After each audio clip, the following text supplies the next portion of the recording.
주제 말씀 함께 들어가겠습니다. 시작. 예수 그리스도의 적. 한번 더 시작. 예수 그리스도의 적. 아멘. 우리 요한에서는요, 하나님과의 교제에 대해서 특별히 강조하고 있습니다. 우리가 하나님과의 교제를 가지려고 할 때, 혹은 다른 그리스도인들과 교제를 가지려고 할 때, 우리 신앙을 위협하는 세력의 공격이 있습니다. 그래서 빛이신 하나님과 교제를 다루고 있는 요한에서 2장 마지막 부분에서 사도 요한은요, 적 그리스도를 경계해야 된다라고 말씀하고 있는 것입니다. 요한에서 2장 18절 말씀 함께 있습니다. 시작. 아이들아, 지금은 마지막 때라. 적 그리스도가 오리라 하는 말을 너희가 들은 것과 같이 지금은 많은 적 그리스도가 일어났으니 그러므로 우리가 마지막 때인 줄 아노라. 아멘. 이게 오늘 주신 말씀에서도 아이들아 라고 말씀했습니다. 청년들의 문제는 세상과의 문제지만 아이들의 문제는 적 그리스도와의 싸움에서 진리와 거짓을 분별하는 문제입니다. 그래서 예수 그리스도를 소유하게 되자마자 우리에게 주어진 믿음이 첫 번째로 직면하게 되는 가장 중요한 과제는 올바른 신앙을 분별하고 진리의 말씀 위에 신앙을 견고하게 세우는 일입니다. 그래서 신앙인에게 있어서 가장 위기 순간이 언제냐면은 막 예수 믿었을 때가 위기 순간이에요. 왜냐하면 사단은 그렇게 안 놔두거든요. 사단 마귀는 그 존재가 하나님께 예수님께 속하는 것을 가만놔두지 않습니다. 미혹하는 거예요. 그래서 하나님을 알게 되는 첫 출발점, 그때 가장 많은 미혹이 들어와요. 그때 이제 아이들 때에 미혹이 들어올 수밖에 없는 거죠. 에베소서 4장 14절 말씀입니다. 읽겠습니다. 시작. 이는 우리가 이제부터 어린아이가 되지 아니하며 사람의 괴술과 간사한 유혹에 빠져 모든 교훈의 풍조에 밀려 요동치 않게 하려 함이라. 아멘. 여기서 보면요, 우리가 이제부터 어린아이가 되지 아니하며, 그 다음에 이어서 사람의 괴술과 간사한 유혹에 빠져 모든 교훈의 풍조에 밀려 요동치 않게 하려 한다. 그 요동치 않는 것은 뭡니까? 아이가 되지 않는 거예요. 그러니까 성장한다는 신앙이죠. 성장하는 신앙이 빨리 돼야 사람의 괴술과 간사한 유혹에 빠져 모든 교훈의 풍조에 밀리지 않는다는 거예요. 요동치지 않는다는 거예요. 어린아이들은 요동하기 쉽고 잘 흔들리기 쉽기 때문에 꼬임에 넘어가기를 잘하죠. 어른이 되면 낯선 사람이 친절하게 대하면 오히려 경계하게 되고 상식 밖에 지나친 행동을 하게 되면 아예 멀리하게 되어 있습니다. 그래서 어른들은 그런 지나친 친절에 대해서 경계를 하잖아요. 근데 어린아이들은 지나친 친절을 그냥 마냥 좋아하고 쫓아가는 거예요. 그래서 사람들이 유괴를 하는 그런 많은 대상이 누구예요? 어린아이들인 거예요. 어린아이들은 뭐 저 같이 먹으러 가자, 좋은 데 가자, 그냥 쫓아가는 거예요. 밑도 끝도 없이 쫓아가는 거예요. 그럼 유괴를 당하는 거예요. 어린아이는 약한 존재이기 때문에 힘이 없잖아요. 그러니까 유괴의 대상이 뭐냐? 이 유괴범들의 유괴 대상이 어린아이들인 거예요. 그러나 어린아이들은 유혹을 당하기 쉽고 마음이 흔들리기 쉽기 때문에 어떻게 하면 이들이 요동치 않고 견고하게 설 수 있는 것인가 대해서 요한일서는 말씀하고 있는 거예요. 여기서 강조하고 있는 말씀은 적 그리스도의 유혹에 현혹되지 말고 잘못된 가르침의 풍조에 밀려 요동하지 말고 진리 가운데 서라라는 말씀의 요약인 것입니다. 진리가 없는 빛, 사랑만을 강조하는 신앙은 자칫하면 신앙이 아닌 인본주의로 인도될 수가 있는 것입니다. 진리가 없는 사랑만을 강조하는 신앙은요, 인본주의예요. 그래서 성경을요, 이 안에서 신앙만 딱 떼놓으면 예수 그리스도를 향한 신앙만 딱 떼놓으면 인본주의 책이에요. 도덕책이에요.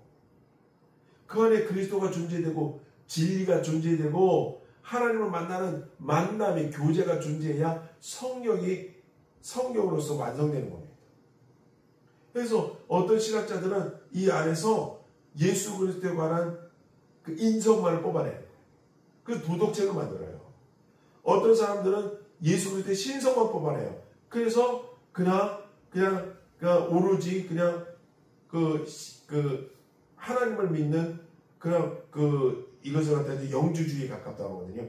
인간을 제외한 그런 신만을 묘사한 책, 그 영주주의 책을 만든다고요.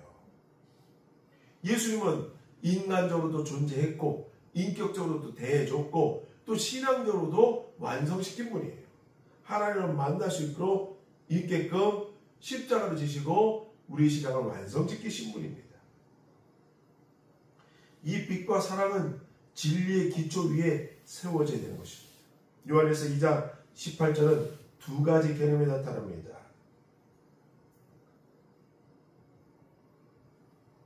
우리 2장 18절로 한번 더 읽겠습니다. 시작. 아이들아, 지금은 마지막 때라. 적그리스도가 오리라는 말을 너희가 들은 것 같이 지금도 많은 적그리스도가 일어났으니 그러므로 우리가 마지막 때인 줄 아노라. 아멘.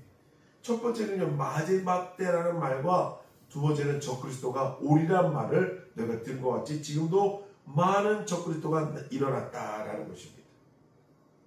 오늘 주신 말씀에서 마지막 때임을 강조하면서 바로 적그리스도에 대한 말씀입니다. 적그리스도는 역사를 통해서 태초부터 활동해 왔지만 가장 맹렬한 활동은 예수 그리스도가 오신 후에 시작된 것입니다. 예수님께서 십자가 지셨어요. 많은 사람들에게 신앙의 모범을 보여주셨습니다. 그리고 많은 사람들이 예수님의 제자를 비롯해서 많은 성도들이 나와서 복음을 전하기 시작했어요. 복음이 전 세계에 뻗어나가기 시작했습니다.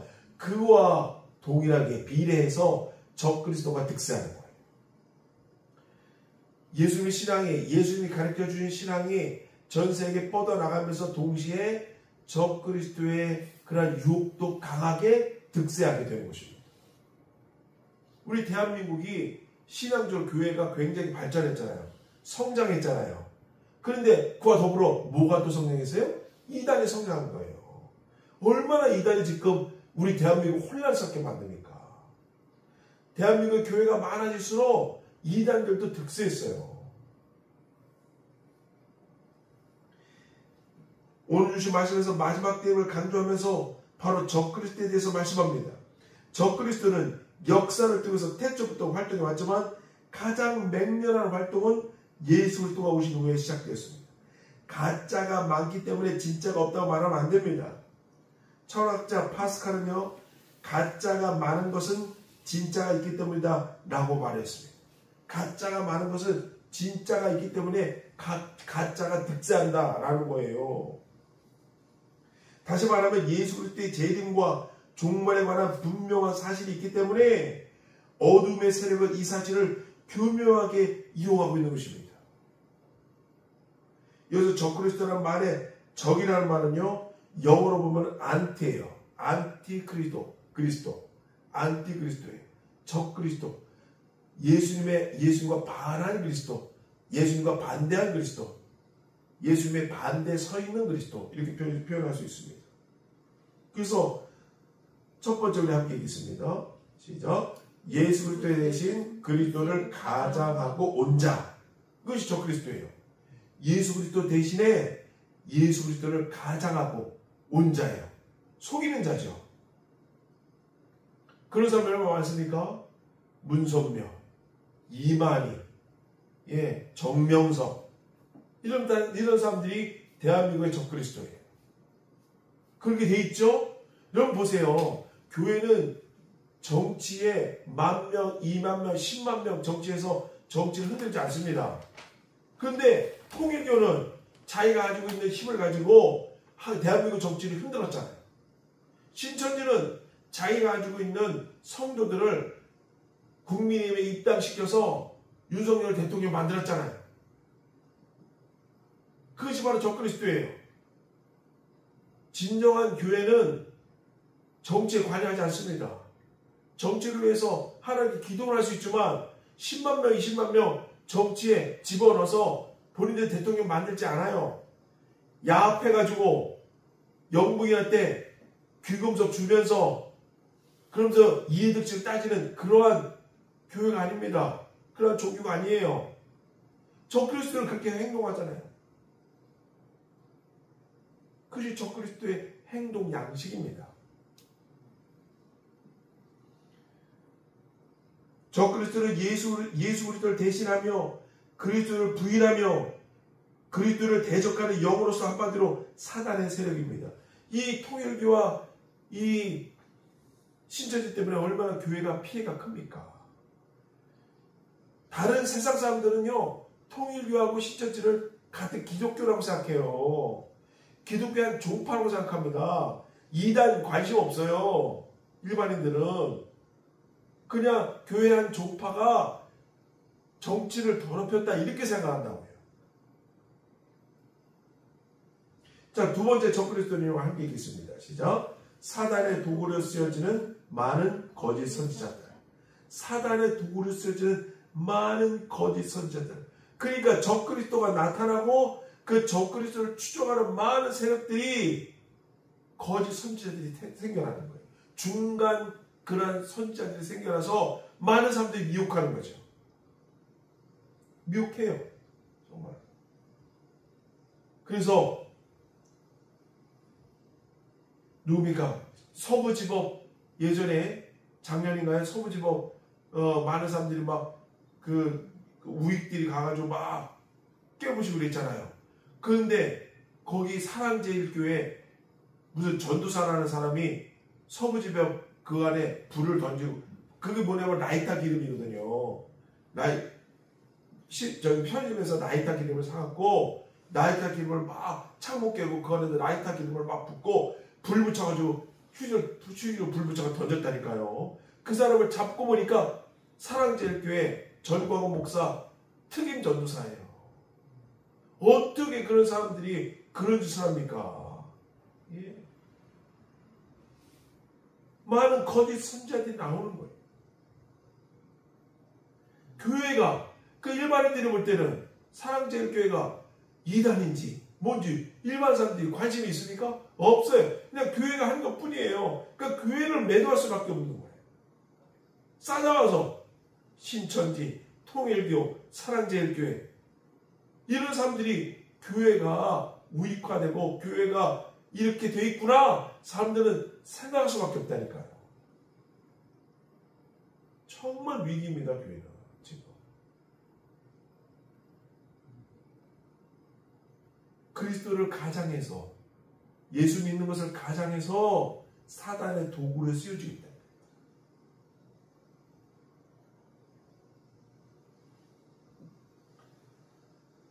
요한일서 2장 20절 말씀입니다. 함께 있습니다. 시작. 너희는 거룩하신 자에게서 기름 부음을 받고 모든 것을 아느니라. 아멘. 너희는 주께 그 다음에 또 2장 27절 말씀입니다. 시작. 너희는 주께 받은 바 기름 부음이 너희 안에 거하나니 아무도 너희를 가르칠 필요가 없고 오직 그의 기름 부음이 모든 것을 너희에게 가르치며 또 참되고 거짓이 없으니 너희를 가르치신 그대로 주 안에 거하라. 아멘. 우리는 성경이 무엇을 가르치고 있는가에 대해서 관심을 가져야 됩니다. 특별히 예수 그리스도에 관해서 강력하게 부인하던 이단인 영주주의자들은 철저한 이원론에 입각해서 영혼과 육체를 나누었습니다. 성경은 인간의 전 인성을 가르치고 있습니다. 인간의 육신뿐만 아니라 영성까지 합쳐서 가르치고 있어요. 성경은 예수님의 인성뿐만 아니라 신성까지 합쳐서 가르치고 있어요. 그건 틀림없죠.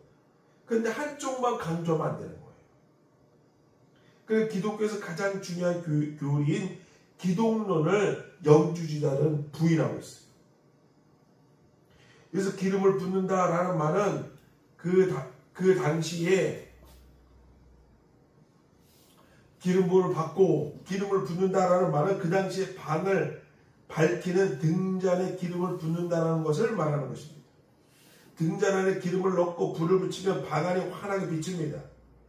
이 빛 앞에 모든 것이 밝아지는 것입니다. 우리에게 찾아오신 진리의 영이신 성령님이 진리를 밝히는 것입니다. 성령님이 누구를 조명합니까? 예수 그리스도를 보여주시는 것입니다. 요한복음 14장 26절 말씀입니다. 있습니다. 시작.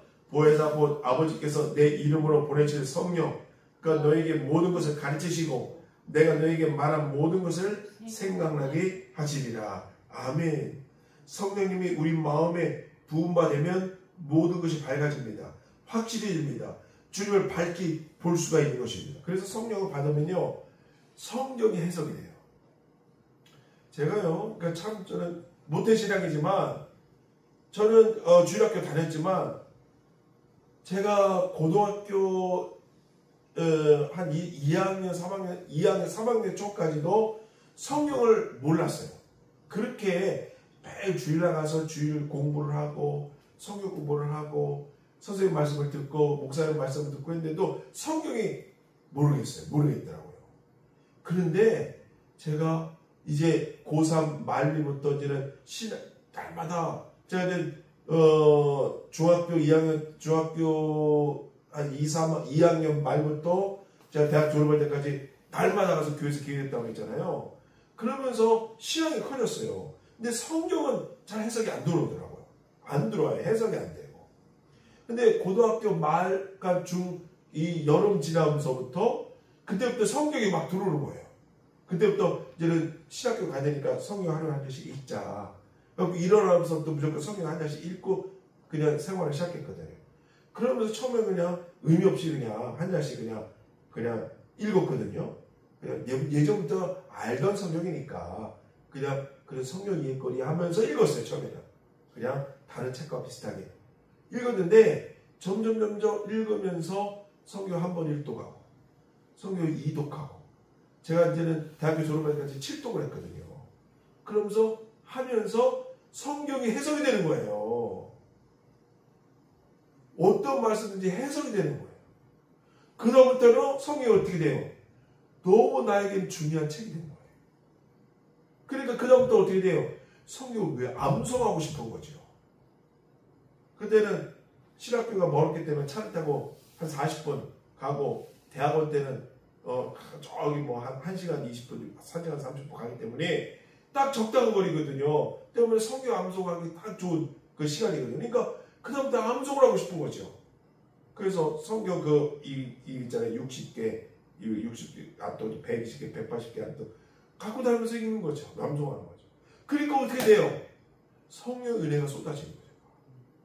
그러면서 어떻게 돼요? 성경이 막 해석이 되는 거죠. 해석이 막 되는 거예요. 성령이 임하시니까 성경이 해석되기 시작합니다. 그러니까 어떻게 돼요?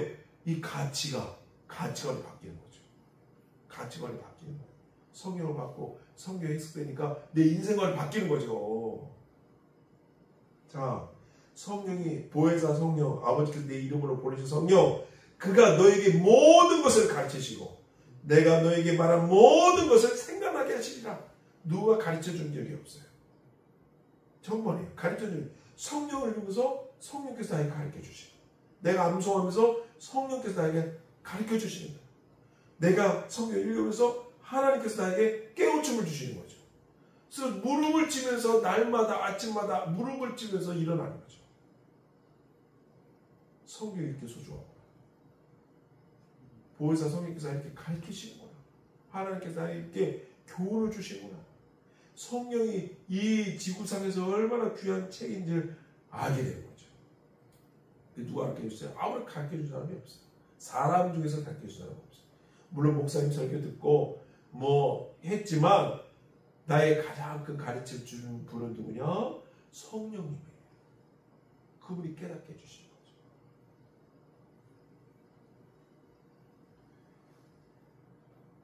이단은 누구를 찾아다닙니까? 모든 적그리스도의 영들이 역사하는 공통된 특징 중에 하나는 예수 믿는 사람을 찾고 성도를 미혹한다는 것입니다. 그래서 성경 위에 든든하게 서 있는 사람은 미혹당하지 않아요. 그런데 아까 초반에 말씀드렸지만 어린아이들, 또 불안해하는 사람, 흔들리는 사람들 미혹하는 거죠. 대상인 거예요. 적그리스도의 영은 불신자보다 성도들을 미혹하는 일에 더 관심이 많습니다. 아까 편지 봤죠? 그래서 신천지들은요, 불신자보다 예수 믿는 사람들을 미혹하는 거예요. 대부분이 신천지에 있는 대부분이 예전에 성도였던 사람들이 대부분이 거기 들어왔어. 그래서 그들은 대상이 정해져 있어요. 미혹하는 영이라는 말은 바른 진리에 있던 사람을 탈선시키는 영이라는 말입니다. 신앙의 궤도를 걷고 있는데 이 신앙의 궤도에서 탈선시키려고 하는 것이 바로 사단 적그리스도가 하는 일이에요. 그럼 어떻게 하여야 우리가 적그리스도에게 미혹되지 않고 승리할 수 있습니까? 너무너무 중요한 거죠. 우선 성령의 가르침에 거해야 됩니다. 성경에 보면 성령께서는 우리를 잘 깨닫게 하기 위해서 교회 안에 은사를 주어서 어떤 직임을 가진 사람을 세우십니다. 신앙에 도움을 줄 수 있도록 하나님의 사람들에게 가르침 연사를 주시는 것입니다. 예를 들어서 저 같은 목회자를 얘기하는 거죠. 예. 그리고 주님 안에 거해야 합니다.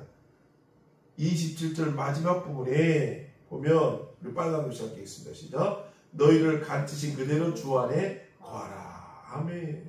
우리 27절 한 번 더 읽을까요? 시작. 너희는 주께 받은 바 기름 부음이 너희 안에 거하나니 아무도 너희를 가르칠 필요가 없고 오직 그의 기름 부음이 모든 것을 너희에게 가르치시며 또 참되고 거짓이 없으니 너희를 가르친 그대로 주 안에 거하라. 아멘. 우리가 성경을 읽고 하면 그 성경 안에서 성령이 역사하셔서 우리에게 가르쳐 준 줄 아시기 바랍니다. 그리고 교회 안에서의 가르치는 자가 있거든요. 저같은 예를 들어서 저같은 목회자 이런 사람들이 정규 신학 공부를 하고 또 과정을 거치고 또 저도 지금 20년이 넘었잖아요. 목회를 한 지가. 그러니까 경륜이 있잖아요. 저도. 그래서 저는 분별력이 있잖아요. 그러니까 이런 사람들의 말을 들으면서 그러면서 신앙을 유지하시려는 뜻이 많아요. 그게 중요한 거예요. 주님 안에 거하라는 것은 주님과 지속적인 교제를 가지라는 말입니다. 사도 요한이 요한일서에서 강조하는 것은 주님의 말씀에 순종하라는 것입니다. 끝으로 주님 안에 부끄러움 없이 설 수 있는 인격과 신앙으로 살아야 된다는 것입니다. 적그리스도가 우리를 유혹하려고 하다가 우리의 삶을 보고 할 말이 없도록 주님과 교제하는 삶이 풍성해야 할 줄 아시기 바랍니다. 신앙생활을 하면서도 만족이 없고 답답함을 해결할 길을 찾고 있는 사람을 적그리스도는 유혹하는 거예요. 신앙생활에 행복하고 만족하는 사람은 유혹받지 않는 줄 아시기 바랍니다.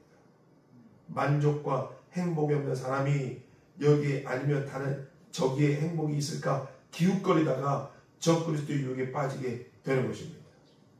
믿음에 굳게 서서 주님 안에 항상 거하는 적그리스도가 미혹해 와도 믿음을 지키며 승리하시는 저와 하나님 되시기 바랍니다. 이 시간에 기도하기 원합니다. 주님만 따라 사는 나의 일생 되게 도와주옵소서.